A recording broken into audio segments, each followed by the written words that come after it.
I want to revisit our tangent line and velocity discussion from 3 weeks ago. So let's review. If I had the graph of some function f of x and I fixed some point P, I want to find the line that touches the curve, at least locally, only at that one point. How did we go about finding the slope of this line?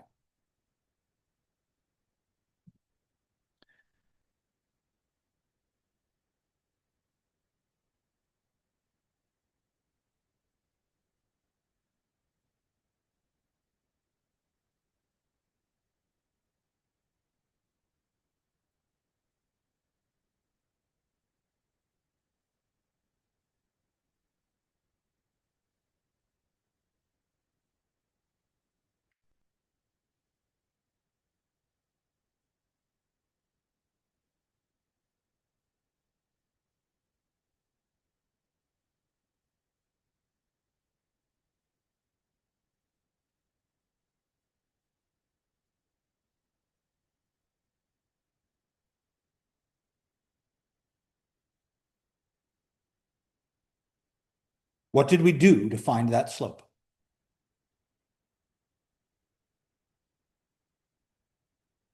We use y minus y1 equals m parentheses x minus x1. That gave me the equation of this line, but I need the slope m to do that, right? So how did I find that slope? But I only have 1 point. So how did I get rise and run?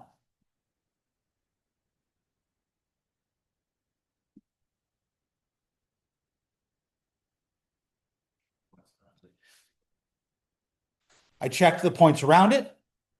I used a point on the left or on the right, and I let that point get closer, and I saw what that's closed in on, right? So I had a sequence of points.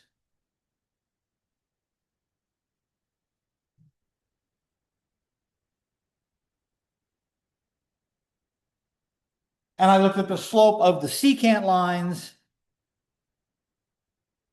If I went from 1 to 2 to 3 to 4, whether I was coming in from the left side or the right side, it didn't matter. I could bounce back and forth, and I would let these get closer, and they would converge as long as this worked. But wait a second. That means that the slope of my tangent line is behaving as the limit of the slopes of these secant lines.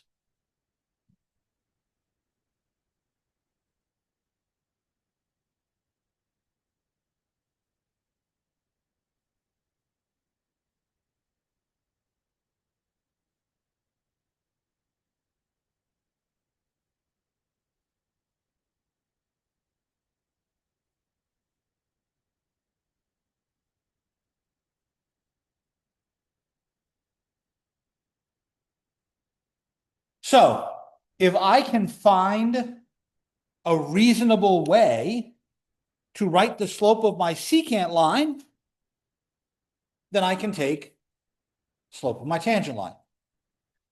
So let's go back up to that picture at the top there, and let's put some coordinates on this thing. That point P,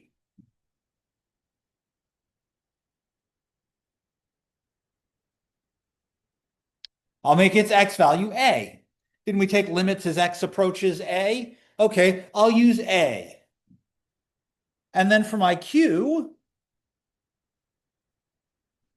I'll just use some other point I know is on the curve. It'll have some x value, and that x is going to change. Since the goal is to let Q get closer and closer to P, I can think of what happens as the x values get closer. So now I can say that the slope of my secant line, change in y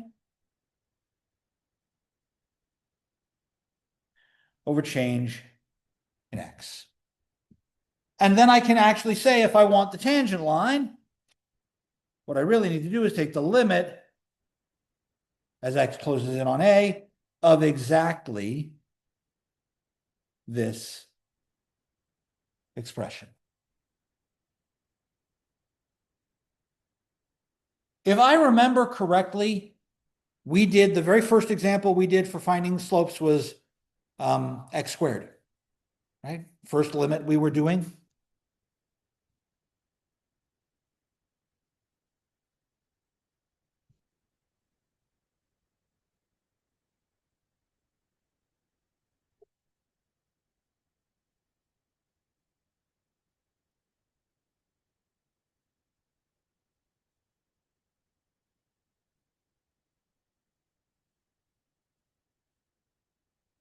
So I have the 0.24. In order to find the slope of my tangent line, the line that will be tangent to the graph right here, I'm going to take the limit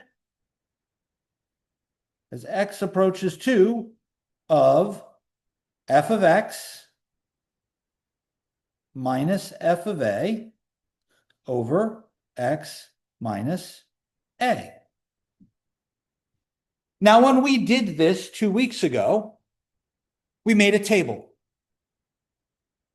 I picked 1.5 and 1.9 and 1.99, 1.999, and I just kept getting closer and closer and closer. But I know how to do limits now algebraically. I don't need a table. I don't even need the picture. How do I evaluate this limit?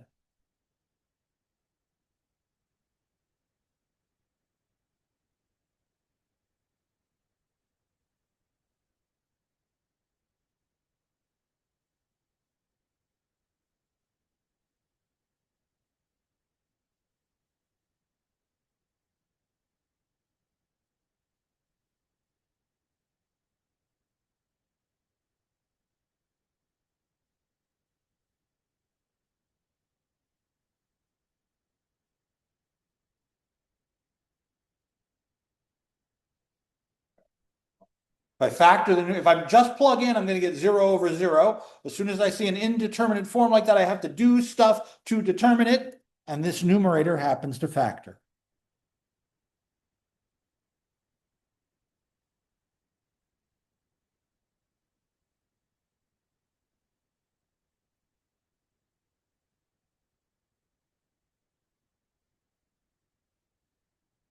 Once I get a polynomial, I can just plug in. That's the slope. And now, Chase, now I can use the formula you gave me earlier, and I can say the equation y minus y1 is mx minus x1. And that's the actual equation for my tangent line.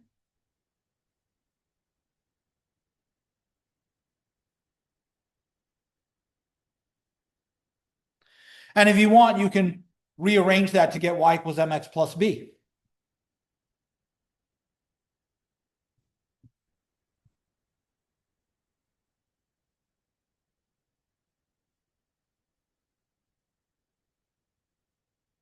I just have to be careful not to make a sign error as I do my arithmetic. And there's my tangent line. We can even graph them, the curve and the line together.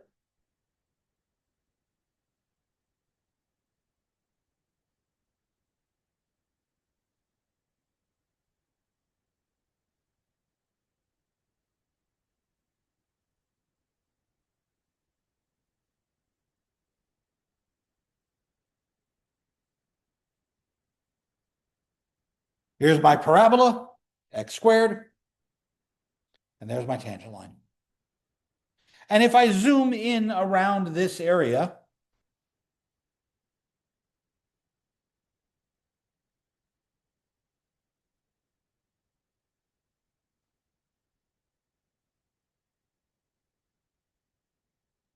I see the line touches right there at x equals 2 and just goes the same way as the curve.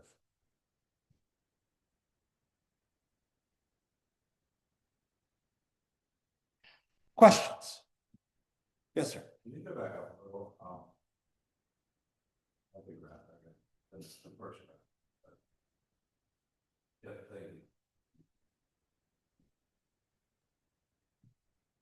So as long as I am letting the x values for these Q points approach the x value of this P point, I'm good to go. There's just one problem. It's not a huge problem, but it is a problem. I'm going to make ever so slight of a change to the problem we just did.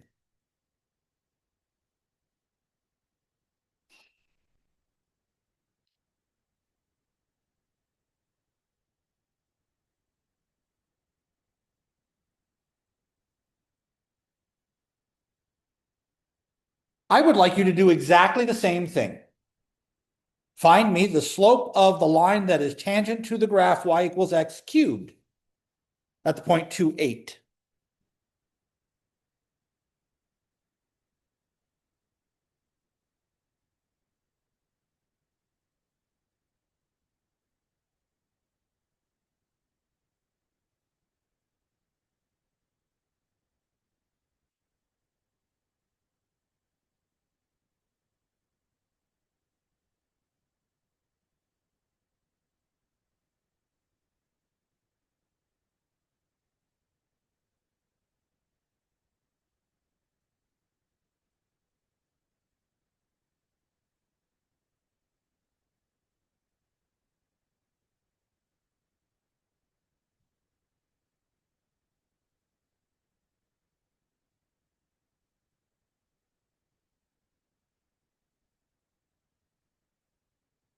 I'm going to set up the exact same expression. To find the slope of my tangent line,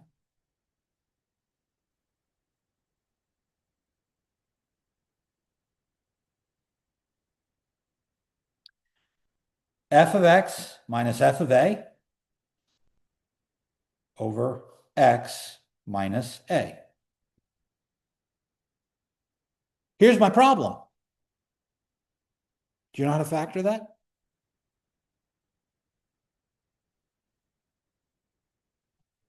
Well, now I'm in trouble. I don't know how to factor that. I could, if you really, really want to, I could do the long division that we talked about last Thursday. I think I'd rather hit myself in the head with a 2x4. I can divide this, but this is ugly.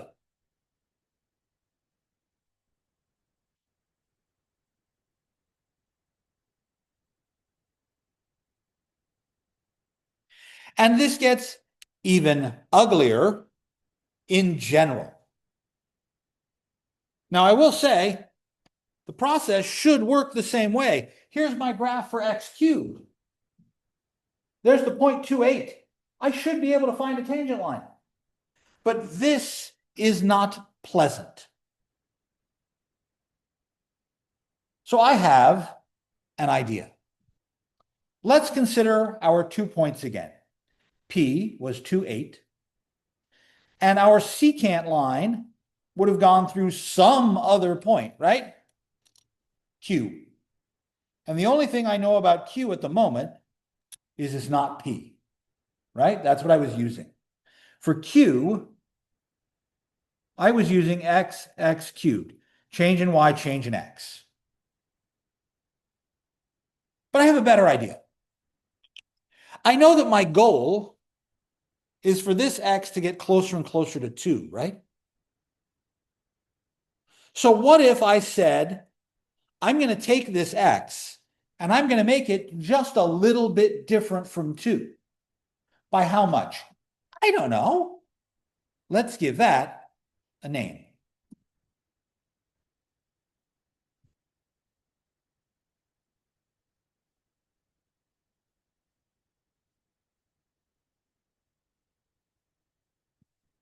The distance between Q and P. I'm going to call that H. Some textbooks call that a change in X. And if you think about a slope, it's change in Y and change in X, right? So in some books, instead of this H, you'll see 2 plus a little change in X. There's my delta. I'm stealing it from the chemistry people. Change in, right?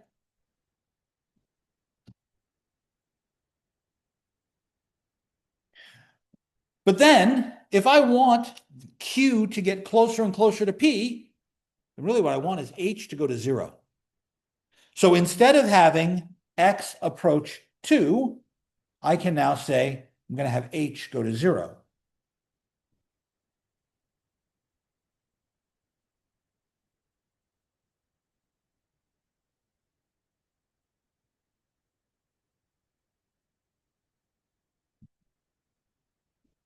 Well, then hang on a second.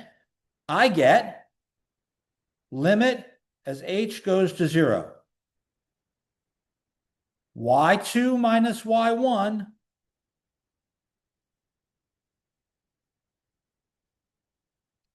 over X2 minus X1.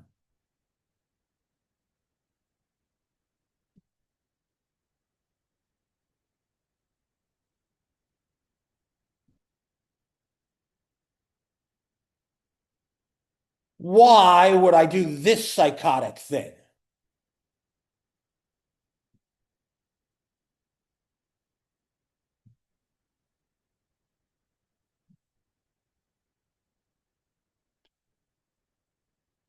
What happens in the denominator? Which leaves me just an H on the bottom, right? 2's cancel, I get just an H on the bottom.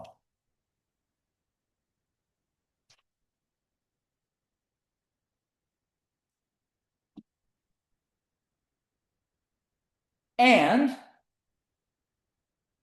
what I now get to do is multiply on the top.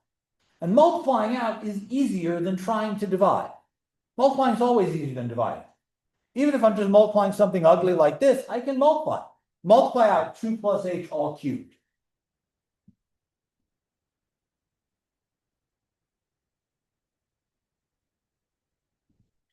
I'll do that over here on the piece of scratch paper. 2 plus H times 2 plus H times 2 plus H. Just going to multiply out. 4 plus 4H plus H squared times 2 plus H.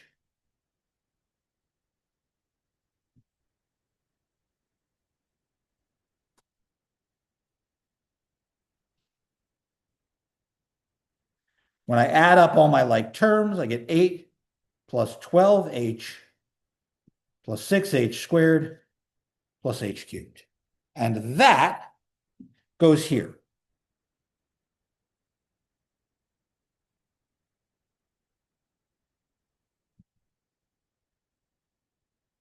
By the way, there is a shortcut way to do that I will show you later. What happens in the top?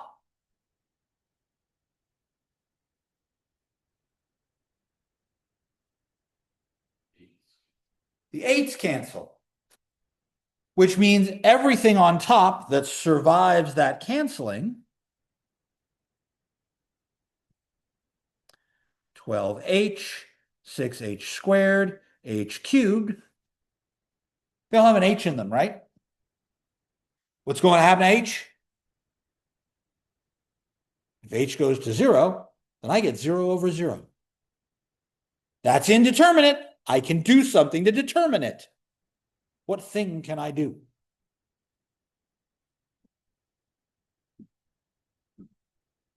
I take an H out of the top and it cancels with the H on the bottom, and this thing simplifies.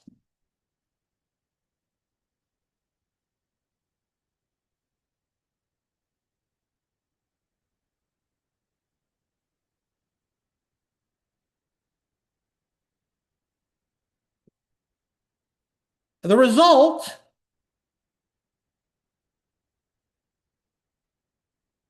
is a polynomial. It's worked, master, it's worked.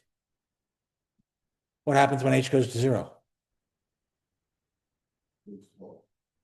And that's my slope.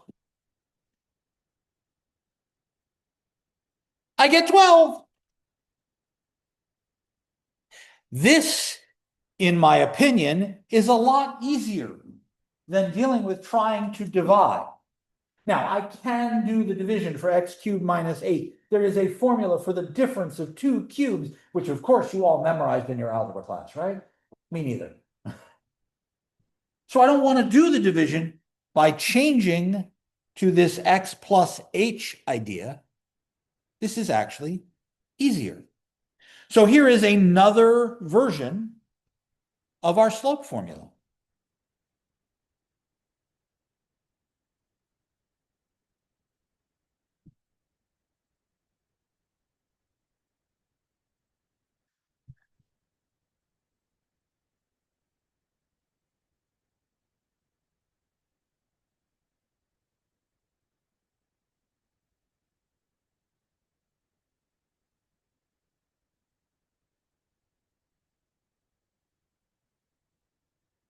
This is the slope of the tangent line at x equals a.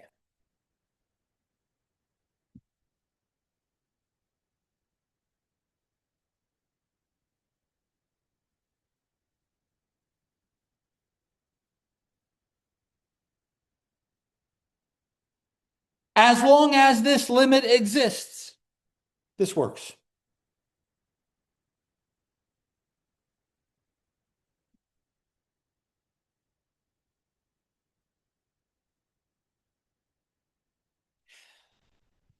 Problem becomes the algebra now. The idea is I'm going to take a limit. The difficulty part becomes getting to here where I can resolve this indeterminate, where I can fix the limit I'm looking at. Questions?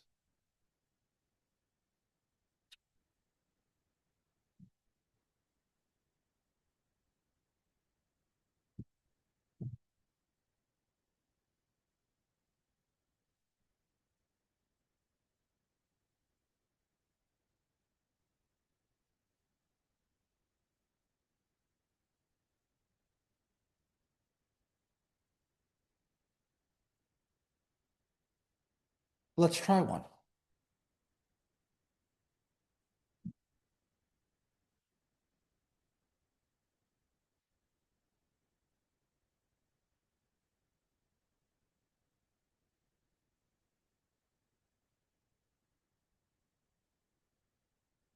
Again, my difficulty is going to be in the algebra I need to do. The calculus part of this, the actual taking of the limit, will be fairly straightforward once I get to a limit I can do. So I'm going to use the second version far more often than I'm going to use the first version. So let's do that here. If this is my 0.31, this is A and this is f of A. So I'm going to put all of that in here.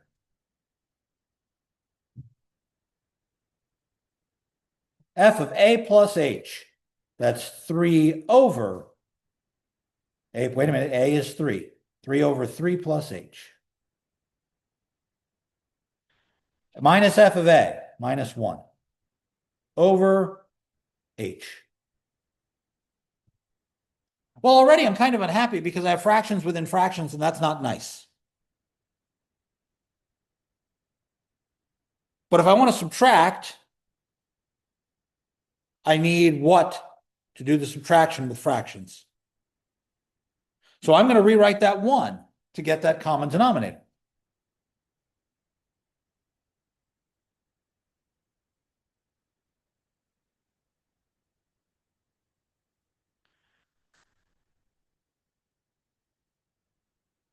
Now, if I subtract, what happens?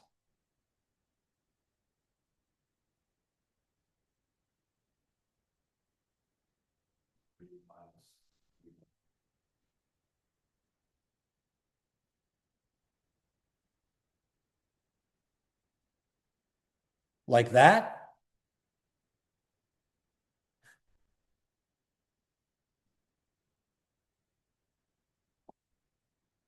This is almost right. I'm subtracting this whole thing, right?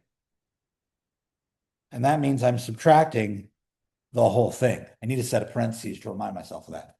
Because what does that do? When I distribute this minus sign, it changes the plus here on the H to a minus sign. Otherwise, While the threes would cancel, I'd be left with plus h. I'm actually left with a minus h because the h is in the part that's being subtracted.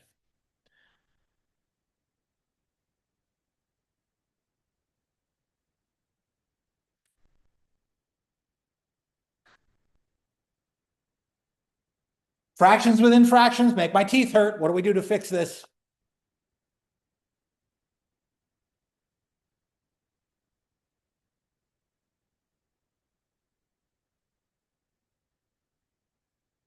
I have something on the bottom of a fraction.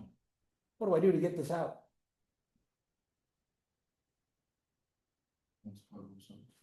Multiply.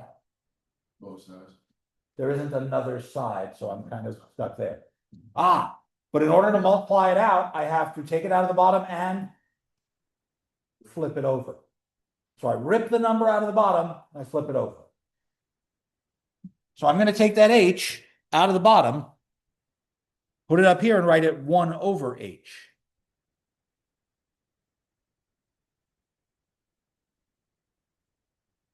Rip it out, flip it over. Now what happens?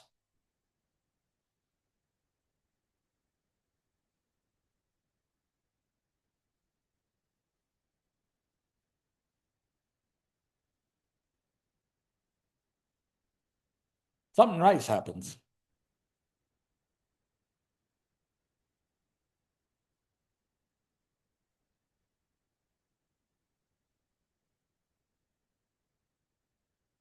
I have an h on top, I have an h on bottom. I have the h pulled out on top.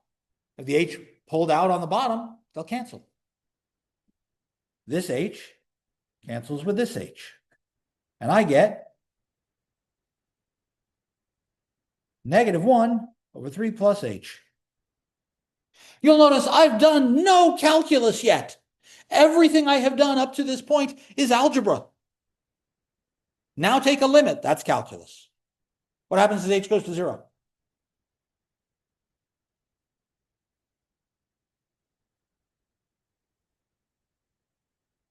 There's the slope of my tangent line. -1/3.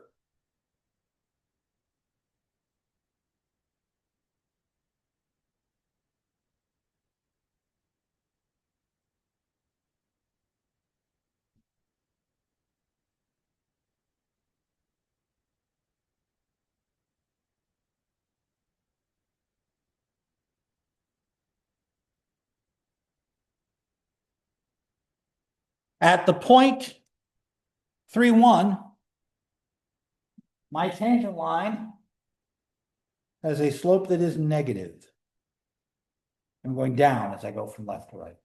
It is fairly shallow, though, -1/3, not -2 or -3. It's fairly shallow down, but it is going down.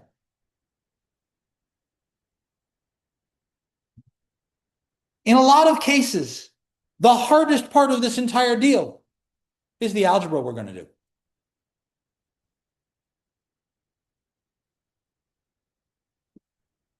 Remember my falling ball velocity?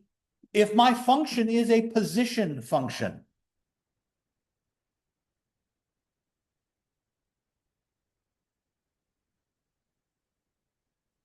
then this change in position over change in time, this slope of my tangent line represents a velocity.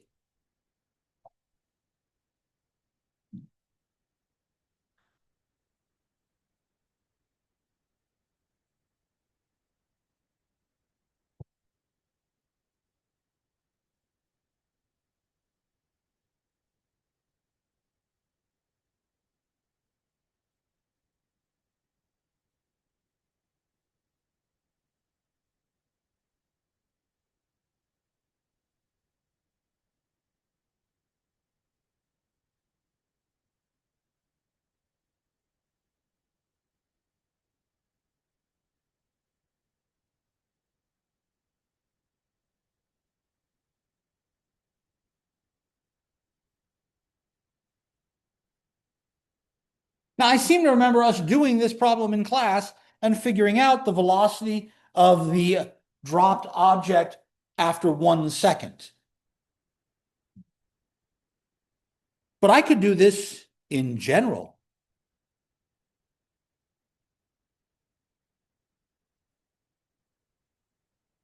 That A right there, we did it where A was 1, time of 1 second, right?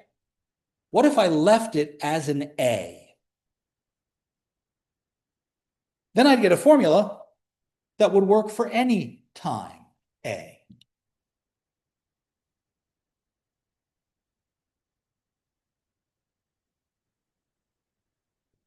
Oh, I forgot my limit.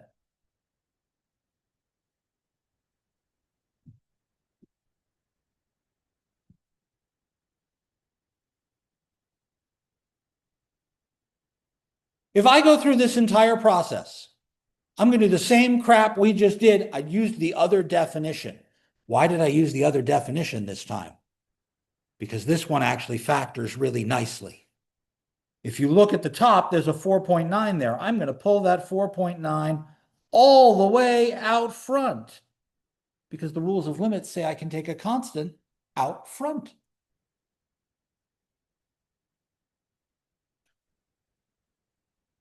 And that looks like the x squared minus 4 over x minus 2, doesn't it? That's going to separate into my difference.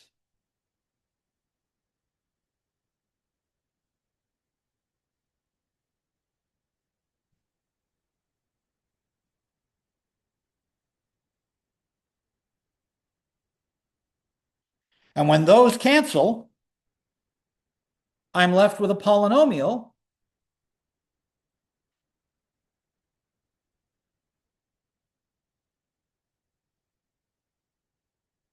What is the value of that limit?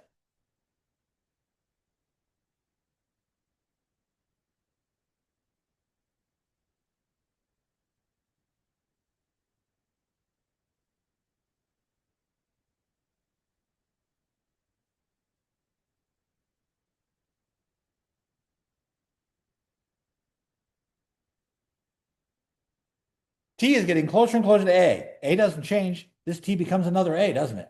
I just get A plus A here. Isn't that 2A? So I get 4.9 times 2A. What's 4.9 times 2?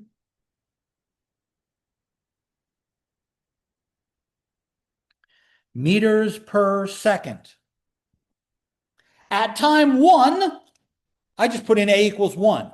At time 2, I put in A equals 2. At time 3, I put in A equals 3. At time 0.5, I put in A equals 0. I can do this for any time I want after only having done the calculation once. I like this idea. Rather than put in particular numbers, if I leave it in a variable, I get a function. As a matter of fact, this function depends on our original function s of t. It is derived from.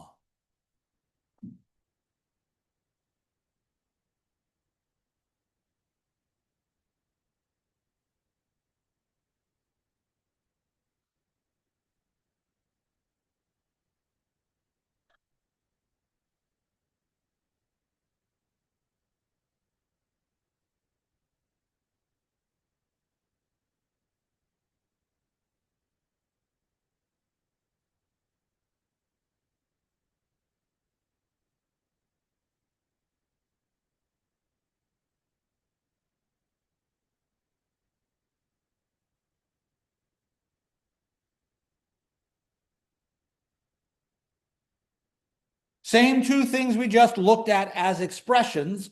I'm going to call this f prime of a, the derived function, the derivative of f. By the way, Newton used a little dot above the function. He would write f dot.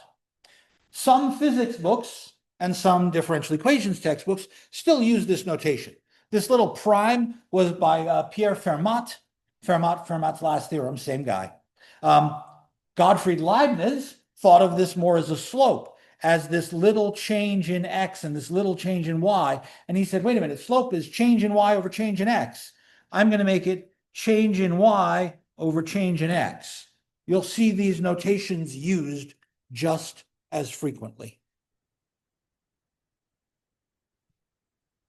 But the advantage here is that I can do this once and then plug in any number I want. As a matter of fact, I don't even have to change the letter. I don't have to make it A. I could just use f of x.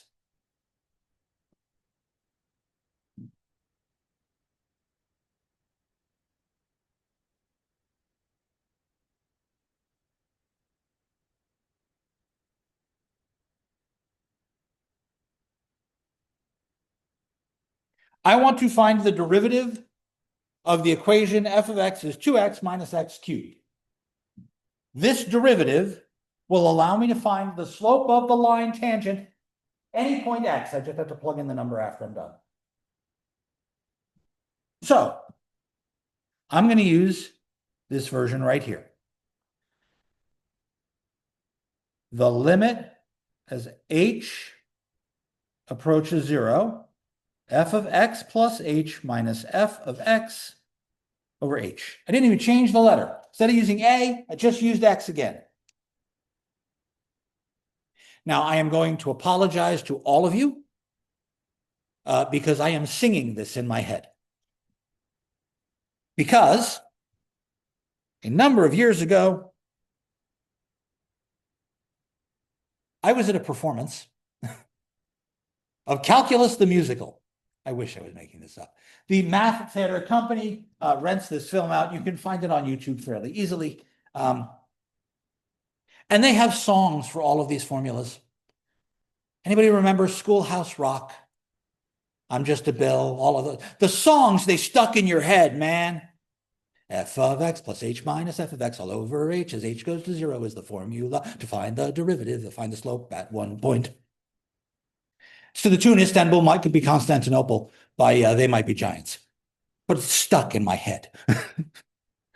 In any case, it's cute. It's worth watching. You'll never use it, but it helps you with the formulas. So I'm going to put this f of x in here. And that means I'm going to the limit. Well, I'm probably going to run out of room over there. Let's do it on the next line. Limit as h goes to 0 of 2x plus h minus x plus h cubed minus the original function, 2x minus x cubed, all over h. And for the next couple of minutes, all we have to do is a bunch of algebra. Because I have to multiply this out.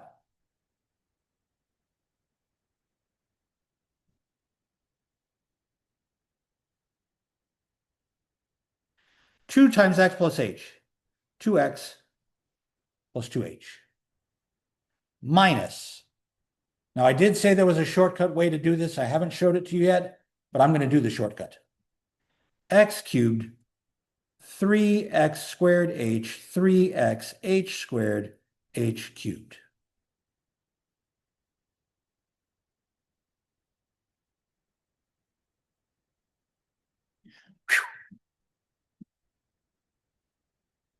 Okay, same question I asked before. What nice things happen here? What pleasant cancellations occur?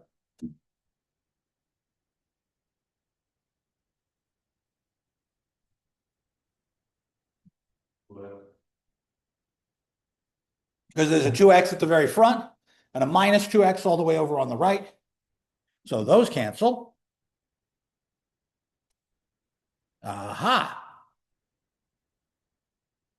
Great. Notice what's left with everything that's left on the top. I have a 2h, a 3x squared h, a 3x h squared, and an h cubed. There's an h in every one of those pieces. There's an h on the bottom. Yes, sir. Take out an H. That's exactly what I can do. If I take one h out from everything on the top, it'll cancel with the h on the bottom.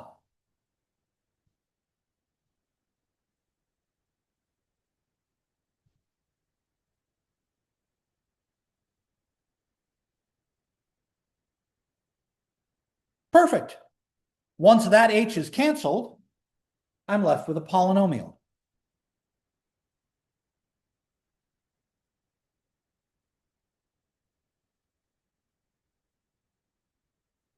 And when h goes to 0, those two pieces are now multiplied by 0. They're gone. And the only thing that survives is 2 minus 3x squared. If you want to know the slope of the tangent line where x is 1, you put in a 1. You want to know where x is -1, you put in a -1. You want to know when x is 0.73, you put in 0.73. I don't care what number you want, put it in. This now works everywhere.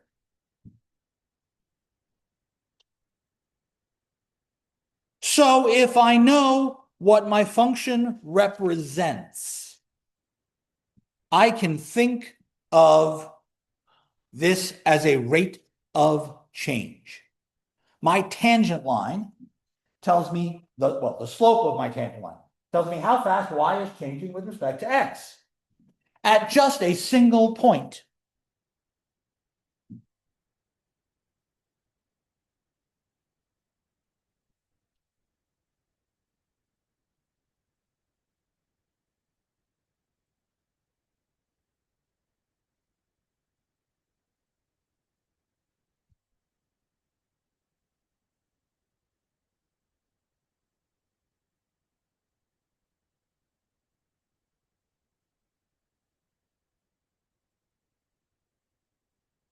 If my function represents position, then I get velocity. If my function represents height, then I get growth. How fast is this object growing or shrinking? If I get a cost function, then this is representing the change in cost. If I run a business, I need to know that sort of thing.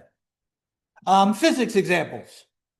What if my velocity is changing? Anybody drive here today? If you drove, you didn't drive the same velocity the whole time, right? Sometimes you sped up, sometimes you slowed down. What's changed in velocity? A derivative. Acceleration.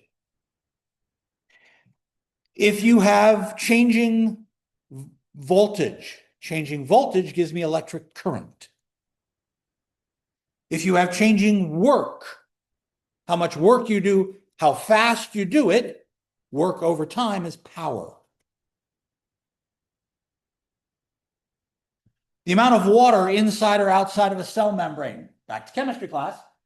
Water on either side of the membrane. Water moving is osmosis. Changing concentrations of chemicals. Your nerves work by changing the amount of sodium and potassium on either side. That's how they move electricity across the boundary of a cell membrane. I don't care what this represents. What we've got is a rate of change. If I'm in chem lab and I mix two things, there's a reaction that occurs, right? Reaction could happen really fast. It could happen really slow. The changing amount of chemical produced is a reaction rate. It's a derivative. If the rate changes so fast that it exceeds the limitation of the structure you are doing the reaction in, congratulations, something just went boom.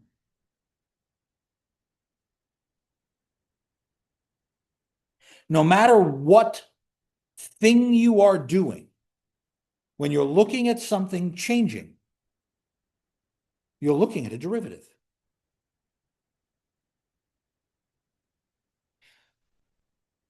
Hang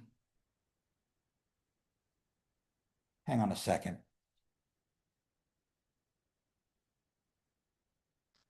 We had a position function, right? Our S of t function. And we did that derivative, we got a velocity. But then I just said velocity itself could be changing, right?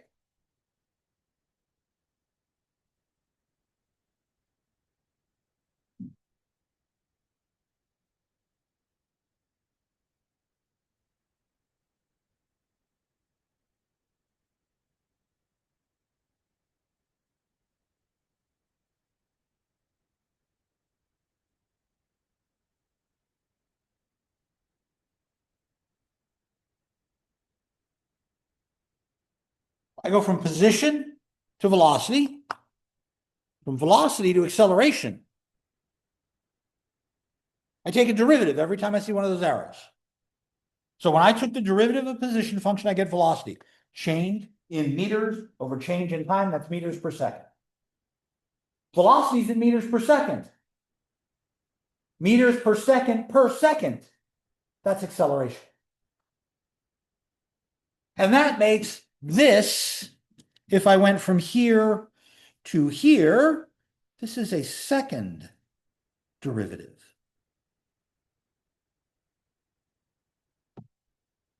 So if I had this position function s of t, and I take its derivative, I get velocity, that's s prime of t.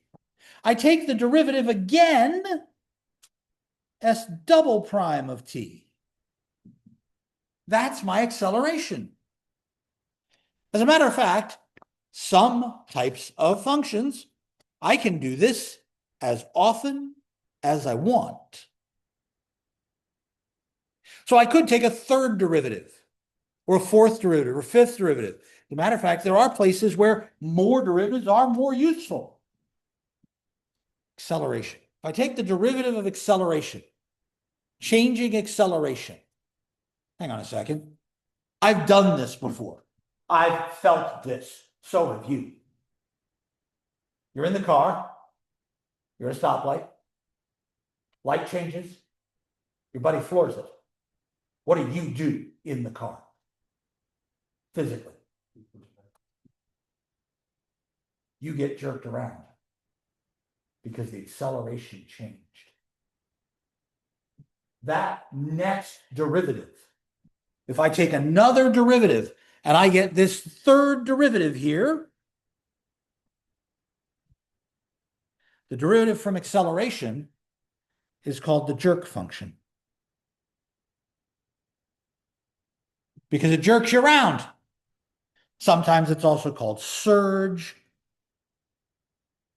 or jolt, or lurch.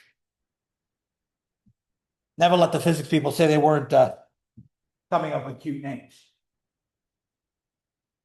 It physically moves your body. The feeling of the change of acceleration. It is the thing that all roller coasters are tested for. Because if the jerk is too high, it will injure you. When I went to Kennywood, way too many years ago, the first version of the Steel Phantom that I rode had a requirement that if you wore an earring, you had to take it out. You were not allowed to wear earrings on the Steel Phantom. You know why? Because if you had that harness on and it jerked your head around, it'd drive the earring post into the side of your neck and injure you. They measured the jerk on people. They didn't want you getting hurt and suing Kennywood for an injury. So they made you take your earrings off. I have more to say about derivatives, but that is for Wednesday. I will see you all then. If you came in late, you have stuff for me, please bring it up.